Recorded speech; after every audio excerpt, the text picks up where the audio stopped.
The lands located between the Ohio, Mississippi, and Tennessee rivers is known to the Cherokee as Genda-Gigi-Hahi, translated in English to Bloody Ground, home to one of the largest Indian nations in the country and almost forgotten. And the Jackson Purchase area included the tribes known as the Chickasaw, Choctaw, Paducah, Catoctin, Apache, Comanche, Shawnee, and Cherokee tribes.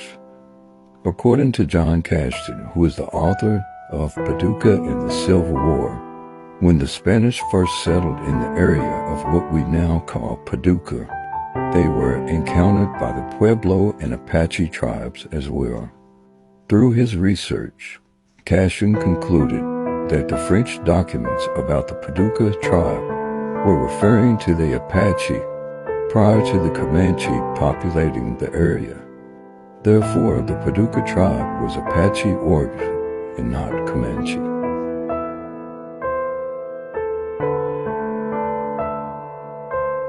This is also home to some of the world's most fertile soil and the world's oldest root system, which includes gemstones known as hematite, formed by petrified wood. FeO4, or hematite, is known to absorb all wavelengths of white light. The Jackson Purchase, a dramatic chapter in Southern Indian policy and relations by Thomas D. Clark.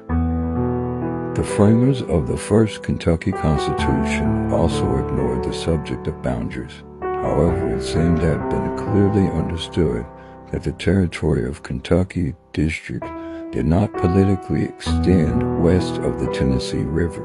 Contemporary maps drawn to 1880 indicate that this southwestern corner was a vastus area except for slender commercial line of the Ohio and Mississippi rivers. This region was understood to be a hunting preserve of the Chickasaw Indians, who had been guaranteed the sanctity of their boundaries by a treaty entered into with the United States government at Hopewell, South Carolina, January 10, 1786. This treaty, one of the three made at this time, established boundaries between the Choctaws, Chickasaws, and between the tribes and the states. Because of the restrictions contained in this Hopewell Treaty, no white settler became permitted to take up lands west of the Tennessee River to a point near the Muscle Shoals, to the confluence of that river with the Ohio between present-day Livingston and McCracken counties in Kentucky. Unlike Kentucky, the first Tennessee Constitution contained specific descriptions of the state's boundaries. Likewise, Tennessee had a highly interesting chapter of early land grabbing and speculation in its western area. In 1790, a fairly large number of private grants had been made in the Chickasaw Preserve.